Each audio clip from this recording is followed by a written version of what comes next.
It is about you. You are the selling point, and the landscape is changing. So be your authentic self because no one wants to go to work being miserable all day. Look at your own resume, look at your own LinkedIn, and look at your impact and what you have provided for that other company. And if you write things in that context, you're going to talk to the next employer. In my opinion, it's about giving the customer what they really want and just blowing their mind once they get it. And that's what I really love to see, honestly. Get people to do more of home cooking, home cooked meals, healthy meals, so we can all live long and happy.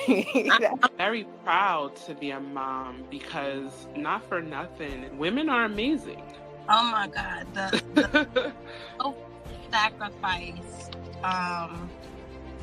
and how we make it look so easy. I was just telling Joanne before we got on the call, I said, I had to run from my daughter's school. They had an Easter egg hunt. I said, all right, Mom, I gotta go to work. But, you know, just as moms, we make it happen, you know, supernatural abilities. We are the example for them, you know, and I know that with them being a better version of us. You have to try. You never know how creative you are until you try. Because I didn't think I was creative. I found my creative side during a horrible time in my life.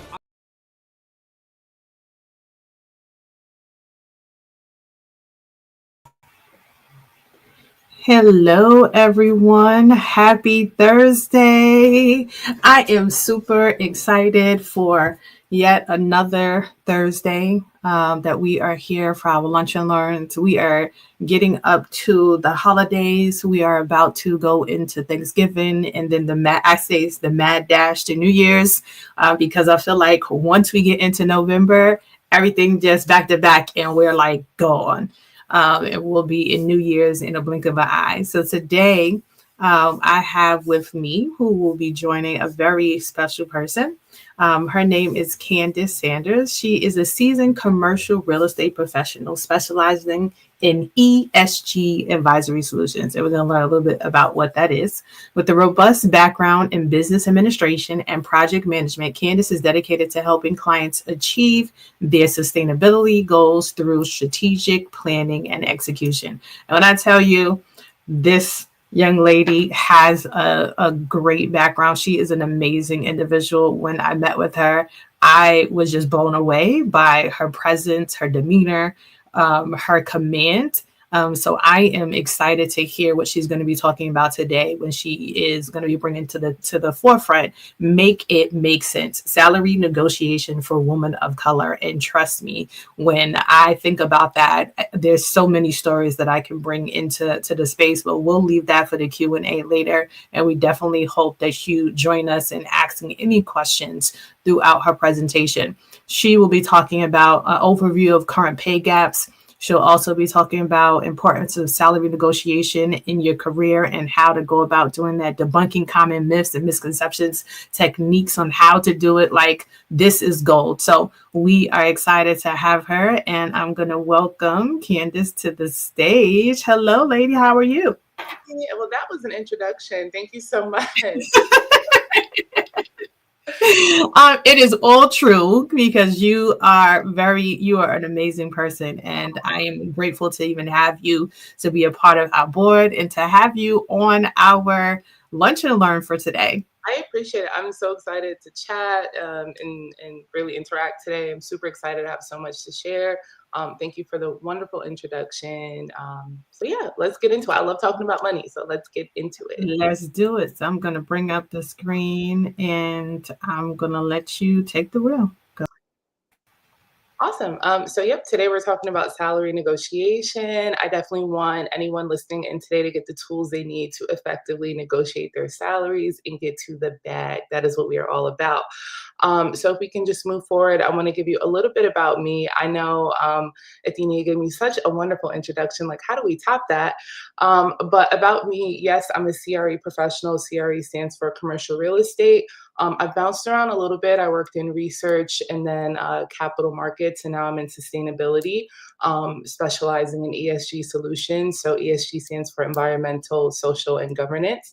And essentially, I help companies go green if they want to really enact new sustainable solutions for their clients and for their users. I come up with solutions to help them do that. Outside of that, I break up what I do in the three pillars of community organizers. So I love to work with nonprofit organizations such as Juneteenth NYC, really just make sure I am contributing to the greater good. I call myself a culture curator because I love to throw events. I love to have a good time and bring the people together. And then I consider myself a career coach because I am very dedicated to helping people, especially people of color, really get great jobs, make the money they deserve, and really streamline their career process. Now, I know that's a lot of C's in my bullet points, but the most important C is for coins, and that's what we are talking about today. So we can move forward into the presentation. So again, today on the agenda, we're going to talk about why salary negotiation is important, especially for women of color. I want to debunk some of the myths that exist. I feel like myths are what kind of discourage people from negotiating for their salary. I want to talk about crafting your ask. I think this is the part that people skip a lot and why they feel underprepared or uninformed to do to negotiate. And then we want to talk about the ask itself. I have to give y'all my do's and don'ts, and then I'll open up the floor for some Q&As if anyone has any questions. Okay, so we can move forward to why salary negotiation is important. Outside of the obvious fact that we want our money, we can move forward to the next slide. So before anything, the most important is we want to address the systemic wage disparities that exist. It's no secret. People of color have historically been disadvantaged. We've had not a head start. We've started in the last position for how many years now? So we are already coming in at the last step, right? So salary negotiation is a way to help yourself get, I wouldn't say ahead, but a little closer to where we should have been from start. So I want to talk about the pay gap quickly. If we can go to the next slide, because I think a lot of people aren't aware of just how important the wage gap is, especially for women of color. So I just wanted to pull out some data so we know where we are. So these figures represent the average earnings percent for all women of color. So for all women, and this is working year round, whether that's part-time or full-time, the average is 78 cents to the dollar of a white non-Hispanic male. So for every dollar they make, we make 78 cents on average, all women. But then it's also broken up into Asian, American, Pacific Islander, Black women, Native American women, and Latino women. Now, this number might vary a little bit depending on locality, depending on what type of worker you are. This number changes for moms, it changes for age groups.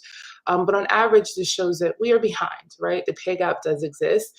And all the work that we do with advocating for ourselves, advocating for our community helps us close the wage gap that much more. And salary negotiation is a key component of that. So this is why we negotiate, right? We got to close that wage gap and earn what we deserve.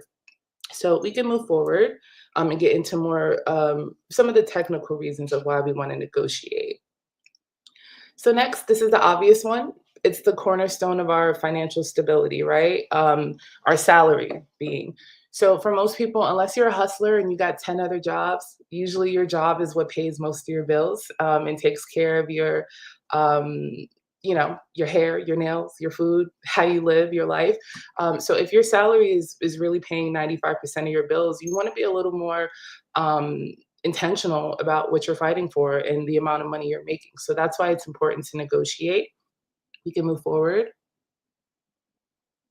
It also affirms your professional value, right? We want to show employers and the people we work with that we know our worth. We know what we bring to the table. We know the presence we have when we walk in a room. So negotiating just affirms that point. And then lastly, and I should know these by heart, right? It maximizes your earning potential. I am one of those people, any job that I ever worked, I always made sure I made more at the next one and the next one and the next one. I've never taken less at the next job, and I don't plan to. Unless Beyonce calls me and she says she wants me to tour with her, I might take a few dollars less for the queen. But otherwise, once I make this much, I'm never taking less, and I'm always gonna go up a notch, right? So that's why it's important for me to negotiate my salary, and I'll continue to do that. We can move forward to the next slide. So I want to debunk a lot of the myths. When I chat with women of color, especially Black women, you know, a lot of times there's a few reasons why they feel like they shouldn't negotiate. So I want to jump into some of the ones I hear most often. And if any of these resonate with you, feel free to leave a comment in the chat or let me know some of the myths that you hear. But the first one that I come across very often is if I ask for more, I'll be perceived as greedy or pushy. Now, I will tell you, most companies, especially HR and recruiters, they are well versed in salary negotiation. They are anticipating you to ask for more money or to ask for any money. That is how this works. That's the process, right? So this, I think, is something that people get in their head about. You should definitely be asking for more money. That doesn't make you look greedy or pushy unless your ask is unreasonable. And we'll get into that later. So for example, if you're looking for a receptionist position and you ask for $250,000, now you know you're doing a little too much, right? That's a little pushy, that's a little greedy. But you know, if your ask is within reason, there's nothing greedy or pushy about asking for what you think you deserve. We can get into the next myth. So if I ask for more money, they can take my offer away. This is not true. Usually jobs will be transparent and say, I can't meet you here. That's usually what you'll get. Now, I will say a lot of people don't know this, but there are local laws that prohibit companies from rescinding their offer if you ask for more money. So I think this is called a bad faith claim. Now, I'm not sure if this is available in every state, but if a job actually did rescind their offer because you tried to negotiate, you can potentially sue them and then really walk away with the bag, okay? So that's something to consider. But 9 times out of 10, this does not happen. So that's another myth that shouldn't discourage you from negotiating. We can move on to the next one. Asking for more money shows that I'm not grateful of the job opportunity. Asking for more money just shows that you considered every element of the position, what your day-to-day is going to look like, and that you've done your research. You should be asking for what you deserve. That doesn't show you're not grateful. This is, I think, is another one of those things where people just get in their head about it. You should absolutely be asking for what you want, and that doesn't show that you're not grateful. And then to the last one, and this is my biggest one, I should just accept the first offer if it sounds good. You never accept the first offer if it sounds good. How many times have we heard stories of people inventing a product and they took it to some company and they're like, oh, we'll give you 20 million. If they're gonna give you 20 million, it's probably worth 100 million, right? So it's like you never accept the first offer if it sounds good. Unless it exceeds your initial number that you were hoping to get. So if I walked in and I wanted 80,000 and they offered me 100K, I might take that. I might, right? But I feel like there's always room to bargain. So it really depends on time and place, but I wouldn't say accept the first offer by any means unless it exceeds what you want. Awesome. Okay, so crafting your ask, I think, is a big component that people skip out on. And it's a lot of background work that you need to do to really prepare yourself to be informed when walking into salary negotiations. I think this is the part that people skip. They spend a lot of time working on the interview and I'm gonna say this and this is how I'm gonna tell them about myself. And that's great, right? We wanna be prepared for the interview, but then we don't really think about the salary portion. And once you start doing the tools that I'm about to get into, it'll just work like a well-oiled machine. You'll kind of know how to do this for every job that you walk into.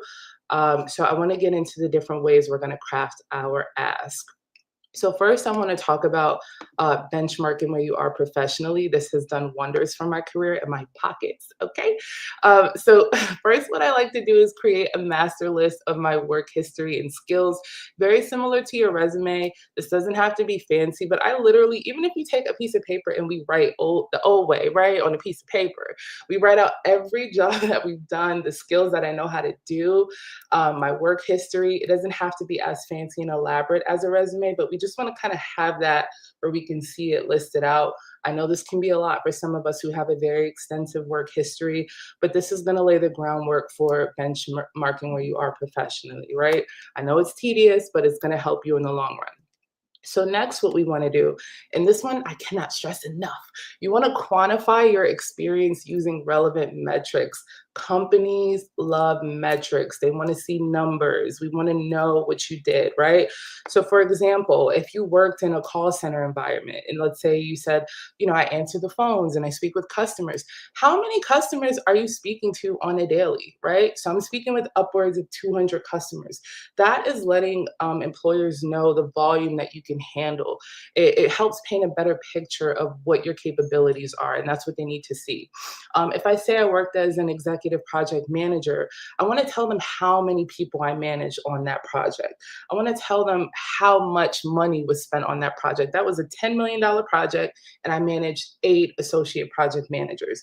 Now they're getting a better sense of my capabilities. So I always like to use metrics, even in your resume, even in your interviews. This is just a career point. Always throw some metrics, some numbers in there. They love that. They eat that up. Okay. We can move on to the next one. This one is highlight your achievements within each role you've held, aka pop yo ish. You always want to show off. You want to tell them what you've done. This part is really your unique selling points, right? And this doesn't have to necessarily be your promotions. This can be, I led the culture committee. I've organized the Black Professionals Network at my job. I commandeered the people, or I have led a specific project. I created a new system on how we organize our expenses. Anything like that is an achievement, and it just shows what you've done to go above and beyond, what's already been laid out for you in your role. That's going to help you a lot, especially with salary negotiation, to get a little extra money on the back end. And then lastly, I always like to talk to trusted colleagues or mentors, people in executive positions, just to kind of get their feedback. I feel like it's helpful because they can help you kind of point out skills you may not have realized. I think sometimes we're very focused on like our hard skills, and they can show us soft skills that we may not know. So talking to them just to get some feedback, see what they may think makes us special, is really going to help you in crafting your ask. So once I have all this information, I like to combine this info in a one-page career snapshot. This is something I feel like everybody should have. This is what I feel like sets me apart from a lot of other candidates. Just when talking to hiring recruiters, or even when it's time for your promotion at work and you want to talk to your manager, to have this sheet, and eventually you'll memorize the sheet. This is what's going to prepare you. So what you want to put in this sheet essentially is and if you can go to the next slide, you want to have your key skills and expertise. You don't have to have this in sentence form. I probably put a few bullet points in here of what that looks like. Your core professional values, your major achievements, your career highlights, and your unique selling points. This doesn't have to be an essay. You just want to have these like clearly accessible, so that you can always speak to yourself in a way where you can paint the picture of, this is what I can do. These are my values. This is where I've excelled. These are the high points of my career. And this is why no one else that you talk to is going to be like me. So to always have this with you is going to be your game changer. I also like to, one tip just for the key skills and the expertise part, I like to cross-reference this against the job description, right? Because obviously they're going to list what they're looking for, what's going to make, the person taking this role excel. So I cross-reference that with what I know how to do and what they're looking for. And then I always just add a little, sugar on top. And you can honestly cross-reference any of these against it and see like where you align with the role that you're looking for. But anytime I go into any meeting that talks about my progression or an interview, I have something like this just on hand, or I have it memorized. And that's going to help you be able to really talk about yourself confidently, so that when you do ask them for that coin, you can back it up, Cool. We can move on to the next part. So now that you've been able to talk about yourself, right, we have to do our homework, because you need to know what you're walking into. So it's very good to know the compensation norms in your targeted industry. And if you can move on to the next slide, you want to know what these companies can pay. So I like to know the pay landscape. And we dig into that at 4 different levels. And pardon me, I'm sorry, I talk a lot, y'all. I'm gonna take a little sip of water. If Athenia can go to the next slide. So first, you want to know the average salary range offered at the company that you want to work for. Now, for my people who live in New York, the wonderful thing is they passed the pay transparency laws. So now a lot of the positions that they post, they have to tell you how much they're going to pay. So even if you want to just one day dig into like their website and see like if they have similar positions, how much they're offering for different roles, it's just good to be in the know. Next, I should know this. You want to look at the average salary range from local competitors. So find a company very similar to the one you're trying to look for. See what they're paying for the same roles. See what kind of money they got to give. And then also you may want to apply for those too. Next, we want to look at statewide industry standards. And I will tell you, New York is one of the higher paying markets for most roles, but it's still good to see like across the state, what do most people make for these kind of roles, just to see if you're being undersold or if you are in line with what's going on statewide. And then lastly, you want to see what's happening nationally. What are the national salary trends? Just to make sure everything's in line. Now, I know this sounds like a lot, but it's really important to know what's going on with money, especially when it pertains to you. You want to be intentional. You want to be in the know. So to do your research, and this honestly seems like a lot, but it does not take that long. You want to know what's going on so no one can play you. You know, you ain't gonna sell me, a quarter of what's really supposed to be the full thing. So with that, there's a few tools that I use. If you can go to the next slide.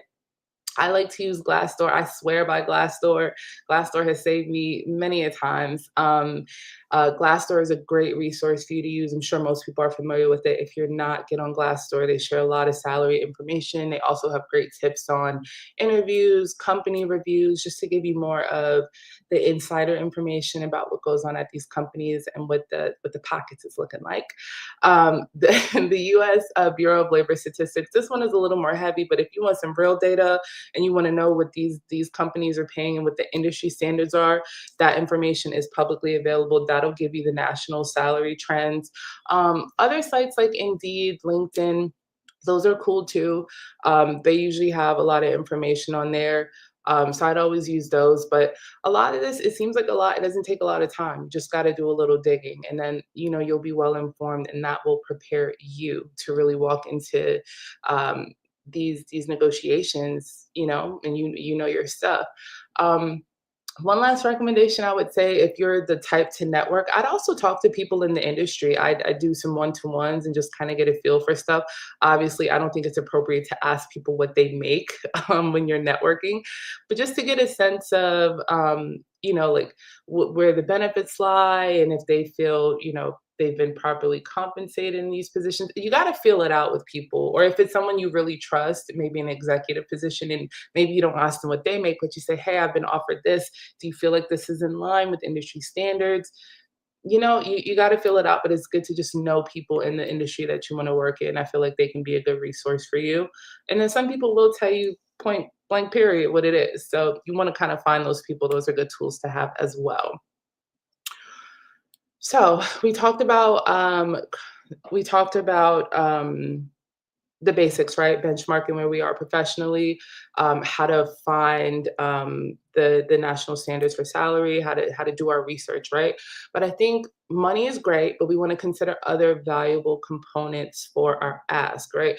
We love the money, but there's other things we can ask for, and there's other things we should build into our ask. So if we move forward, one thing that I always like to ask for is flexible work arrangements. Child, I love to work from home, right? Because we be business on top and party on the bottom. Love that.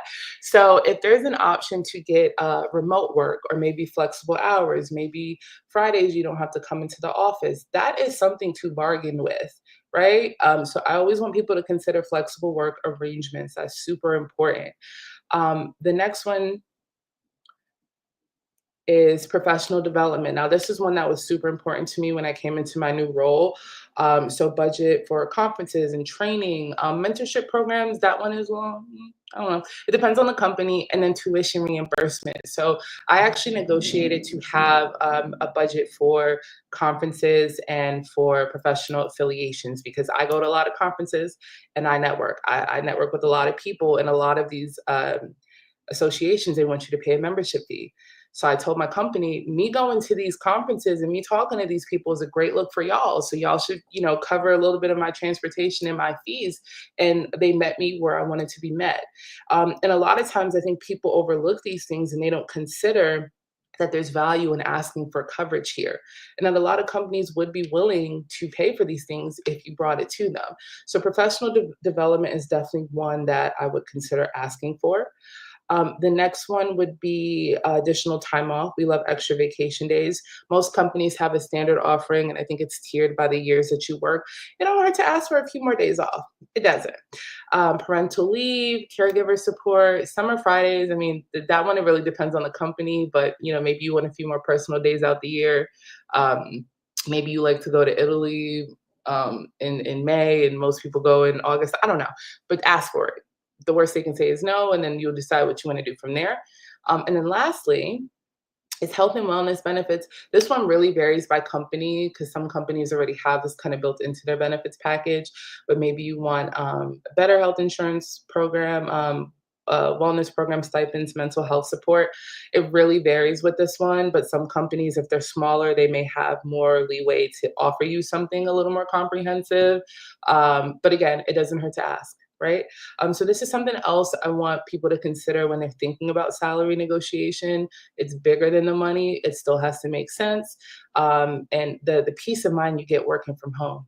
That's the biggest one for me. If you could throw that in there, throw that in there. So if we can move on to the next slide. So, pardon me, I'm sorry. I'd be talking a mile a minute. So now that we've done the groundwork, right? We've put together all the things we want in crafting our ask. Now we know what we want. Now we're prepared to walk into the ask confidently. So the ask, it takes place in 2 phases. If we can go to the next slide. So it usually happens during the interview and then after the offer letter. So for me, I feel like during the interview is really kind of when they're like, y'all feeling each other out, like, what you want? And they're like, well, what you got? So it's initially where you state your desired salary. In my experience, this isn't really an elaborate conversation. Sometimes it is, sometimes it's not.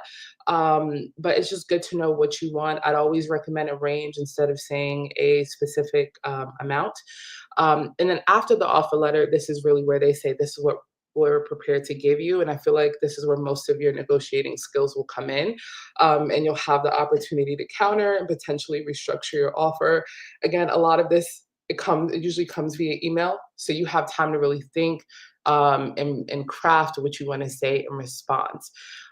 So I want to first get into what to do during the interview. Is that what I have next? Yes. Okay. So during the interview, when this part comes up, right, we want to make sure we're displaying our confidence in our ask. And you should be more than confident because you've benchmarked where you are professionally, did your research, right? And you've thought about every element, every component you want to ask. So we want to make sure we assert ourselves through our strong posture. We want to maintain that eye contact and be very clear in how we speak and calm. And I think my biggest tip, and this goes for interviews and everything, sometimes we're so quick to just say something in response. It does not hurt to take a pause, to take a breath, to think, and then say what it is that you have to say. And really think about that before you jump into it. If we can move forward. Next, you want to state your desired salary range, and we always want to anchor towards the higher end. You always ask for more. That is negotiating 101. We're always going to ask for more within reason, right? And we're going to use that career snapshot that we did in our research to back up our number. Now, it really depends. Not every interviewer is going to ask you to give your whole spiel, right, about why you deserve the number you asked for. But that's just good to have, because if you do go into that conversation, you're prepared. Now, granted, you're not going to read everything on that page word for word. I always like to have a sentence or two that I can come back with. I'm going to try to freestyle now, so don't judge me, but I would just say, like, well, given the amount of people I'd be supporting on the project, in my experience leading executive projects that are 10 million and up, I believe that this amount is a fair salary to request. I also know that I go above and beyond in utilizing technical solutions that will help propel our projects so we can use lesser resources and create a higher revenue. Boom, right? So I'm telling you, I'm addressing what it is that you're looking for in a candidate. These are the skills that I have. This is the above and beyond component that I have, and this is why you need to pay me what I'm asking you for. So having that one pager kind of helps me pull those little pieces together so I can have a little something to say when I'm asking for the number. I think that's always going to take you closer to getting what you want, as opposed to just saying, well, I just want y'all to give me 100,000. That's nice, but why? So we can move on to the next one. Oh, well, I kind of just did that. You want to explain your ask briefly. You want to highlight your skills, your achievements, how it will contribute to the company's goal and solve their challenges. Companies always want to know that you're invested in them. So if you can add a sentence or two saying, like, I know that you guys are looking to really rework this department and utilize better solutions or better product management, whatever you want to do. But always try to add a little sense and about them too, and showing that you're committed to really being a team player and solving their challenges so they can open up their wallets a little bit more. And lastly, you want to be ready for questions and counters, and that's why that one-page career snapshot will help you. The biggest part of this is know your bottom line. I'm not taking less than this, period. When you know your bottom line, I think that's super important, because when you don't, then you can kind of be on the side of you may lose, right? I need to know I won't take less than this, but I'm still open to talk about other ways that we can make it work, like performance bonuses or review timelines. But I think it's just really, you have to be prepared for anything they may throw out at you. And that's why we did our research. We know where we are professionally. We know our value. We know our numbers. So that's really what happens during the interview. If we can move forward. After receiving the offer, again, this is a little easier because you probably got this through email, over the phone, and even over the phone, they'll probably send it in writing. So you want to set your target, decide on your ideal salary, which we've already done. We want to build our case. So those 2 to 3 concrete examples of how your skills and achievements align. So those like few sentences I said, maybe you can put that in. So I would, you just want to write that in a paragraph form, the same kind of thing. This is why I should do this. I should have this much money. I can bring this to the table. I have this experience. I'll bring this to the team, blah, blah, blah. Practicing your pitch, you want to rehearse your negotiation, include responses, potential pushback. So this will happen if you meet with them on the phone to negotiate, which you should. So just so I'm clear, because I know I'm talking fast, right? You'll get the offer. You'll respond via email just saying, thank you and all that good stuff. I'd like to speak about the salary situation. I would put in a sentence like, I think I should be offered this much. I'd love to talk about this over the phone, but you can include 2 to 3 sentences to lead in so they have an idea of what you're going to bring to them on the call. So once you know the back end of what you want to do, if we can go to the next slide, and I probably should have reordered this, but hey, it's Thursday. You want to schedule that follow-up conversation via phone or Zoom to discuss the offer. I personally wouldn't like to go back and forth in negotiation via email. I want to talk to you. But once you get on the phone with that person, I also like to break the ice. I don't want to just jump into the salary conversation. Let's ease the tension a little bit. And then you want to confidently present your case for the desired compensation. And hopefully you can reach a mutually beneficial agreement. And one thing that, if you can go to the next slide, is super important. Whatever you agree upon during the conversation, you can go back just once. You want to make sure you get it in writing. Thank you. You have to get it in writing. I remember years ago, somebody agreed to pay me a certain amount. And I was all happy and stuff. And then my offer letter came through and it was lesser than what they said on the phone. And I had no proof of saying like, well, this is what you said to me, because it was never in writing. So if for any reason you you connect with somebody and they tell you a certain amount over the phone and they don't send a follow-up email, which is just not professional. I always like to just follow up and say, hey, it was great talking to you. Thank you for agreeing to this amount of money. I really look forward to joining the company. You just want to document everything so you just have that for your safety. But if a job is moving shaky and it being sketchy, maybe it's not the job for you. Just saying. But remember, everything in writing, even if it's just not the salary portion, they agree to give you the extra time off or the remote work option, because this happens to a lot of people too. They promise them they can be remote and then they start and then remote goes out the window. Get all of that in writing, period. Okay. Cool. So I want to get into some do's and don'ts. These are pretty general, but if we can start with next slide, please, and thank you. So you see my girl on the left, you see how stressed she looked? She looks very stressed out because she's not doing what she's supposed to be doing, right? And that's not what we want to do. So just my general tips for what not to do during the interview. We don't want to bring up salary or benefits unless the interviewer does. More than likely they will, but let's let that naturally flow into the conversation. Don't undersell your qualifications or apologize for your experience. I talk to a lot of people who feel like, well, I don't know how to do this one thing. Well, here's a tea. They called you for the interview. So clearly they like something you got on that resume.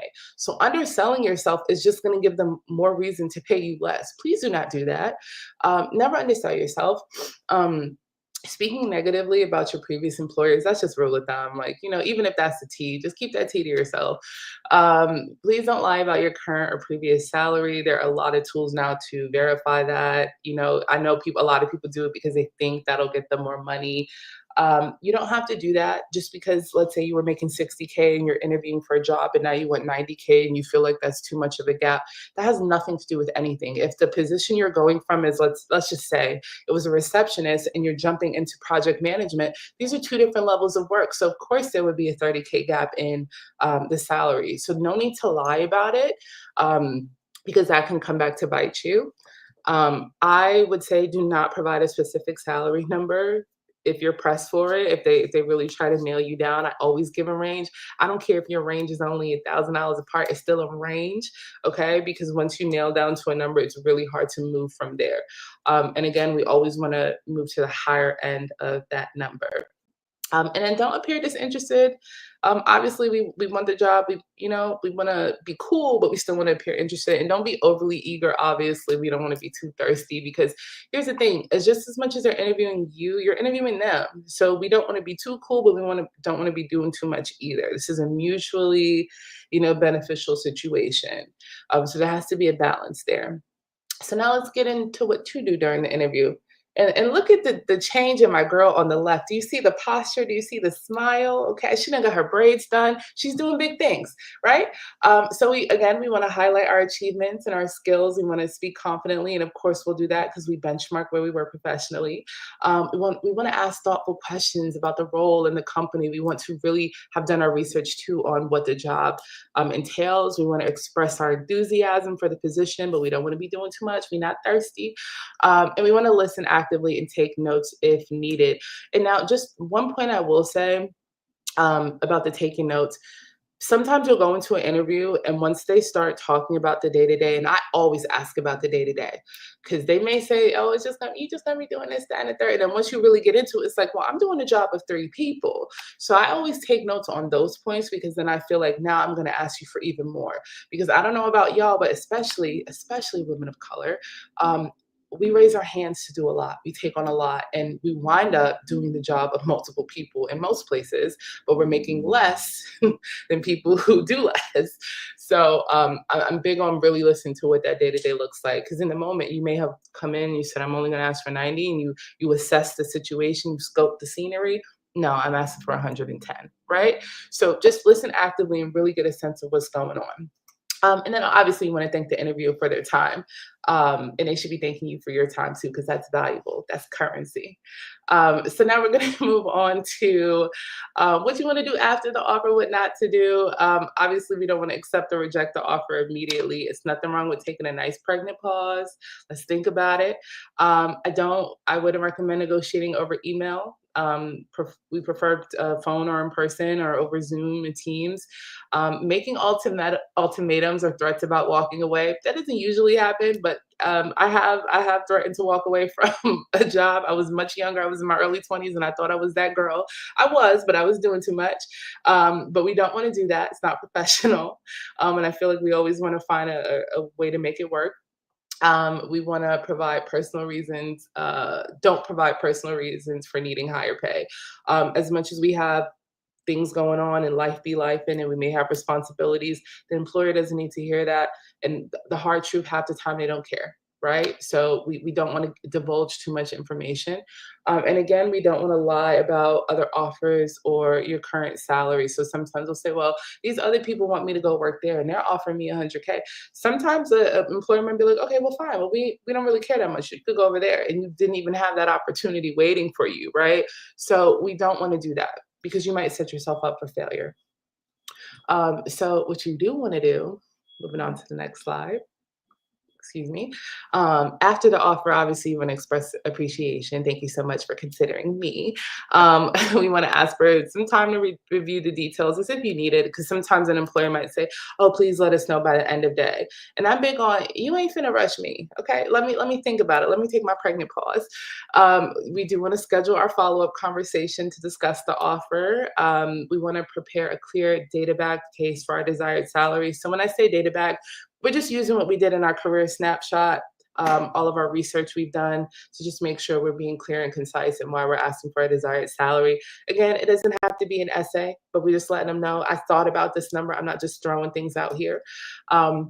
And then lastly, we want to consider the entire compensation package, not just the salary, right? So maybe you want to work remote. Maybe you want some extra time off. Maybe you like to network. You want them to pay your yearly membership fee.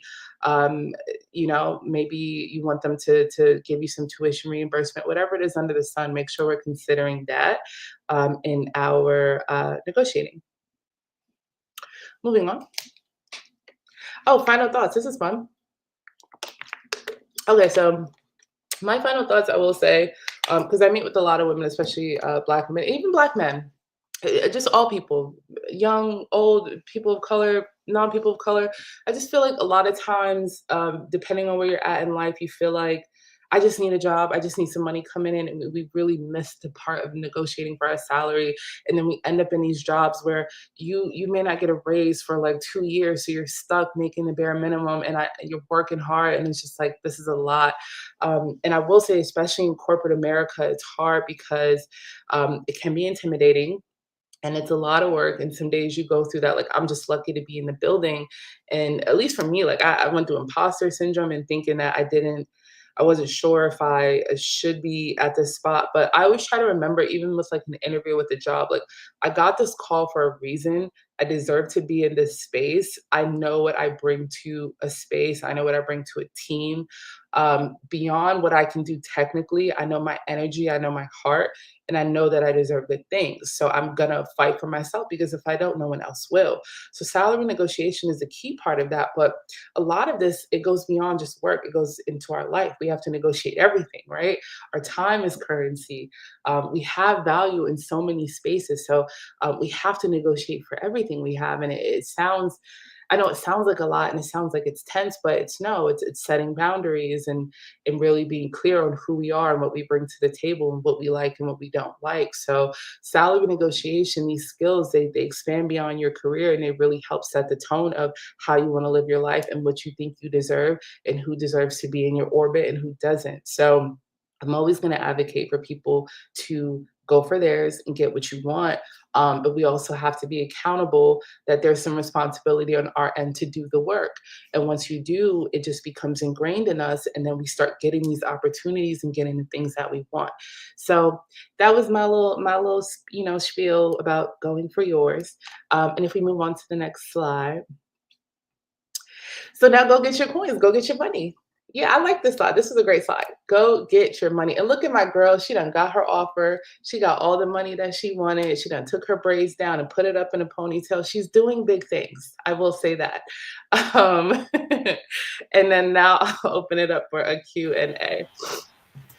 Oh my gosh. Well, thank you so much for sharing all of that. Like I'm sitting here, I have a couple of pages of questions that I want when we only have 15 minutes. So if there are others we have a lot of people watching as well. So if you have questions, feel free to ask questions. This is definitely the space to do so. So I'm gonna jump right in. So you talked about asking. So I was like, what happens if I ask to take on? So if I'm asked to take on, so I'm at a job, I'm currently already working at a job, and I'm asked to take on more work. And I say to them, in order to take on this increased work, would you give me more pay? And instead of them giving me more pay, they give the job or what they were asking you to someone else, but you don't get fired or anything. So like, how do you kind of take that in those kind of situations? Yeah, I mean, I like to take the lead on that. I like to schedule a call with whoever the manager is. And so let's just say, like, before they've even hired someone, they've given you the position, the task with no pay. I'd first like to talk to them, like, obviously I've taken on these roles and responsibilities. I like to reconsider my salary because I feel like I should have an increase because I've taken on XYZ. So you could rework your career snapshot and just obviously they know what you're doing, right? And have that conversation. And then I've leveraged the fact that, if you brought someone else on to do this role, you'd be paying them a minimum salary of 75K, whereas you can give me a 15% increase and you would be saving 50K annually, right? So showing the value in y'all saving money, but y'all paying me to do this work and I'll take lesser, which is still more for me. I think there's a way to spin that where it still works out for both parties. So I like to get ahead that way instead of just saying, I'm not doing it. Got it. Well, thank you for sharing that.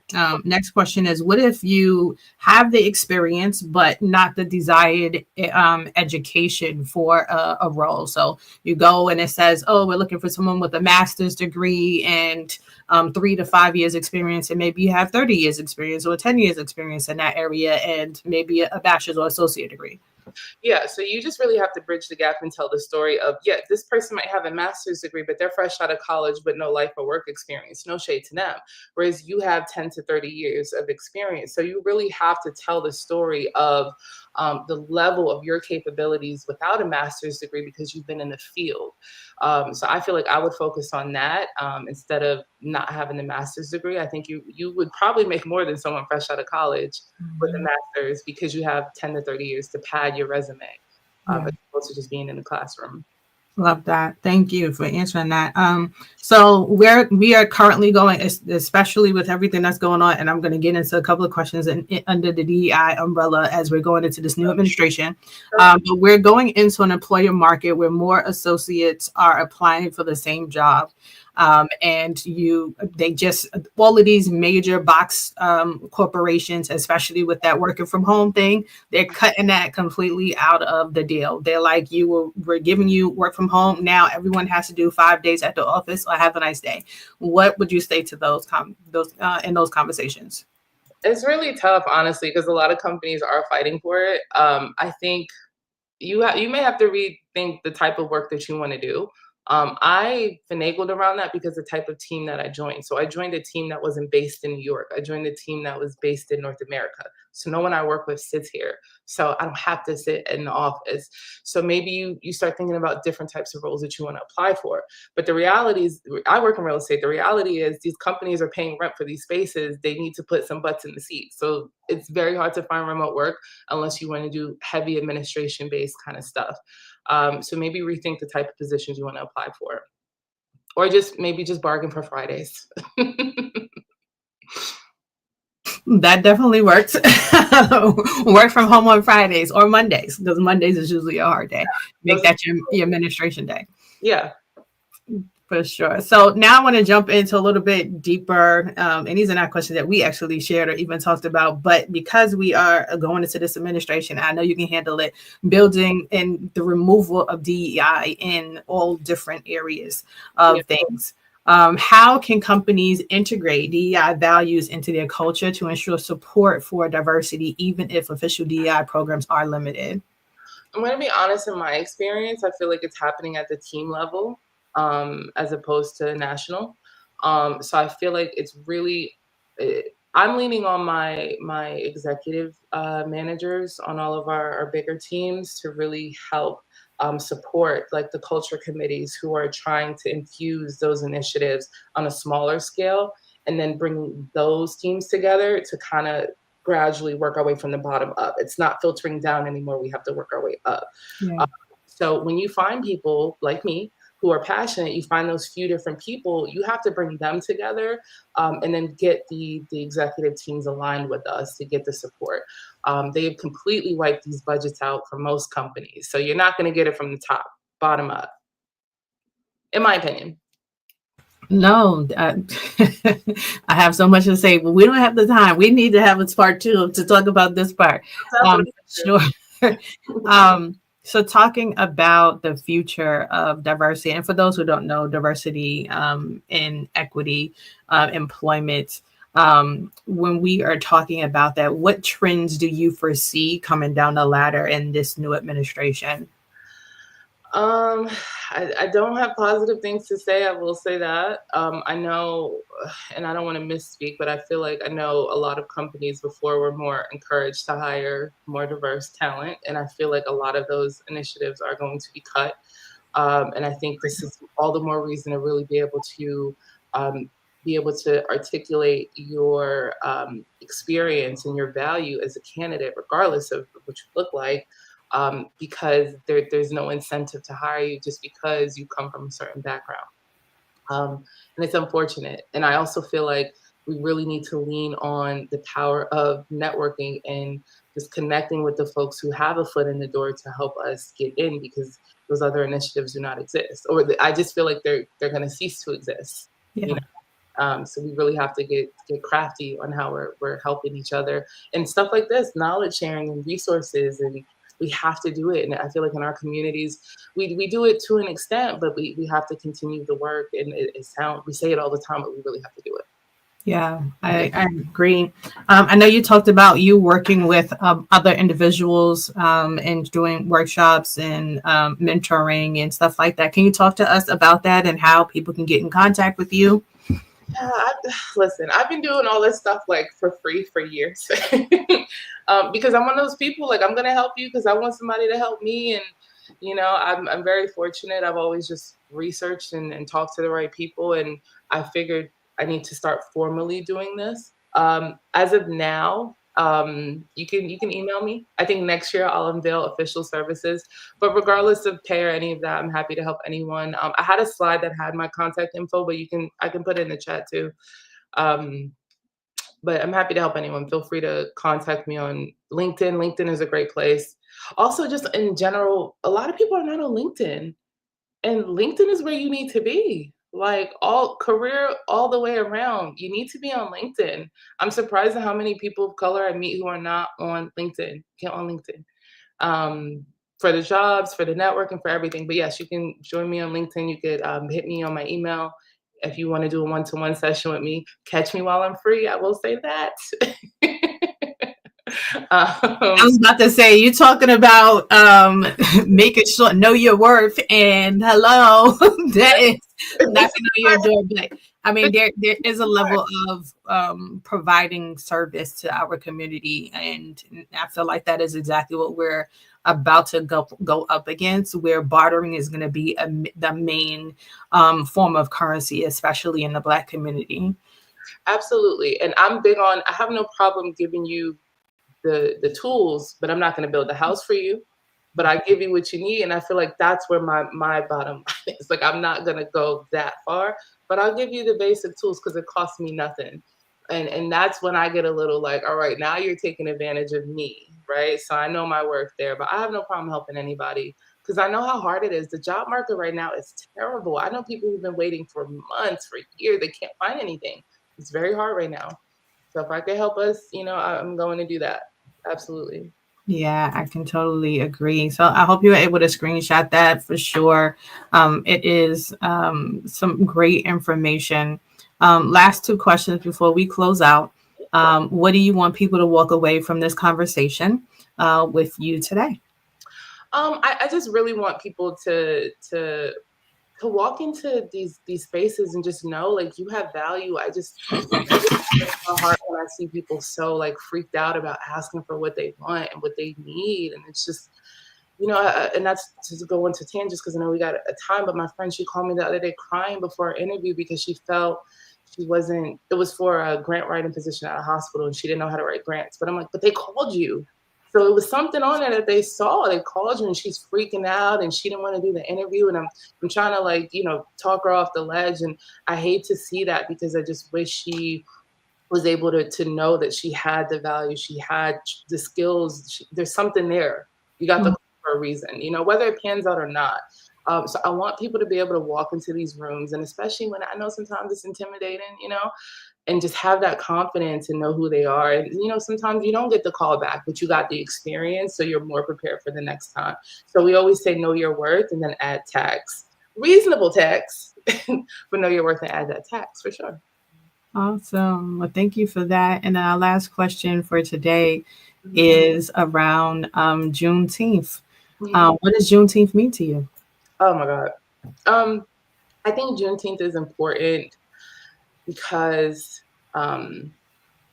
we needed to really show who we are in a way that isn't, I really want to be careful with my words here. Let me say this, especially in the corporate spaces for our others, for our allies and for our others, I think they don't really have a full grasp of or understanding of what we've been through and who we are and what we do. But I think there's a magic, there's an energy about us when we come together. And when we have celebrations like Juneteenth, it's just electric, it's magnetic, and there's a curiosity there, and they're wondering what's going on. And while they don't know the history, they see the magic. And I think sometimes that could be a good thing because it sparks a wanting to understand us and what it is about them. And while they persevere, they're so resilient and they can't be stopped. And I think sometimes they need to see that we can't, right? A lot more of what I want to say, I don't know if it's appropriate, but I just love the magic and the energy around Juneteenth. I love being a Black woman. There's nothing else I would want to be in this world. So being able to be a part of this wonderful organization and work with you, I'm still new. I'm just learning the ropes here. It's just exciting, and being able to do this lunch and learn was awesome. I've been in a very weird space the last couple months. My energy has been down, and this just really brought me up. So this was awesome. So I appreciate it. You are very welcome, and thank you for being a blessing to us and to our community. This has been a wonderful presentation. We look forward to being able to share this information again and again. We look forward to you going back and watching it, taking notes if you didn't, because you were not expecting it to be so amazing. So we definitely look forward to you and all of the blessings that you continue to bring, not just to us, but to everyone that you touch, Kandace. So thank you so much for your time, and I will see you backstage as I close out. Awesome. So hello again, everyone. That was really great. I really had, like I said, I took so much notes, and it had so many questions because these are just conversations that people had with me as I have engaged with them and done mentorship and things of that nature. But what I do want to share, we just had our board meeting last night, and one of the things that we talked about, just like this, is the opportunity to allow more people to speak. So if you can put up the slide, we are going to share. We have a new membership program that we are rolling out this year, and I think it's pretty dope. This allows you to showcase your expertise. Members have the exclusive opportunity to speak at Juneteenth New York City events. So to be a person who will come and speak here. For our lunch and learns, we have summits, we have panel discussions, we have a number of things that we do throughout the year, and this will give you the opportunity to be featured on one of those and get your information shared to thousands of people across not just the United States, but across the world. We have people all over who are watching us. So you get to share your insights on important topics. And some might think, oh, I'm not really a speaker, or I have thought about it and I'm looking to grow in that craft. This is definitely the opportunity for you. This allows members to build their personal brand and connect with a supportive audience, as you saw today. So expand your reach with brand promotion. Through targeted brand promotion, members can drive traffic and increase visibility. So we have a number of different things that we'll be doing to do that. We'll have Instagram social media interviews for greater visibility. A lot of people don't know how to use their social media platforms to the best of their ability, and we will be showing you how by actually doing it. So this is not just here is some information that you get to look at and not really engage with. This is going to be information that we want you to literally, you're going to be working through it. You're going to be having myself and my sister with a conundrum.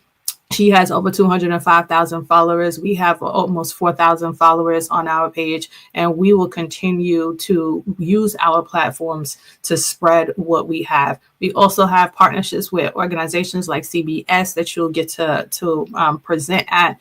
So this is a powerful space that you will be able to use for your business, share your stories, share your expertise, share your contributions to the community.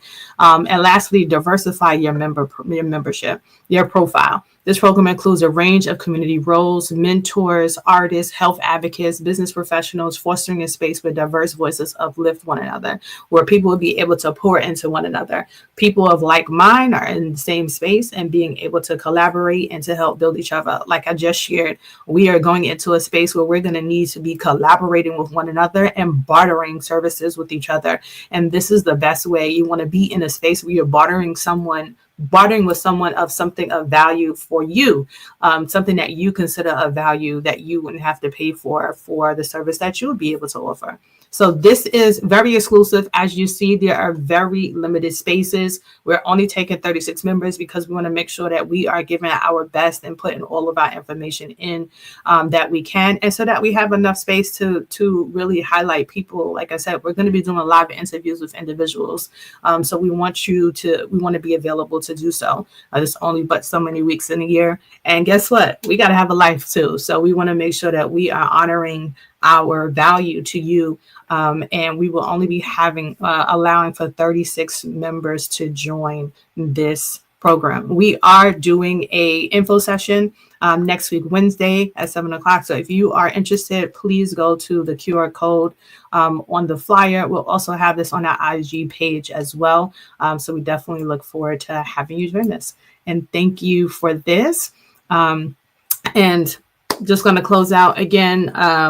We are going into the holidays and Thanksgiving. I just want you to be thinking about how you are being thankful. What are you thankful for as we are going into this end of the year, and then starting to prepare for the new year when we start to think about our goals and what we want to set for the year to come.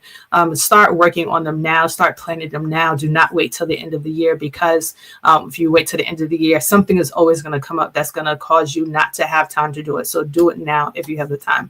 All right, everyone. Again, my name is Athenia Rodney, CEO and founder of Juneteenth NYC. It was a pleasure to have you all joining us, and we look forward to seeing you next week, Thursday. Have a good one. Bye.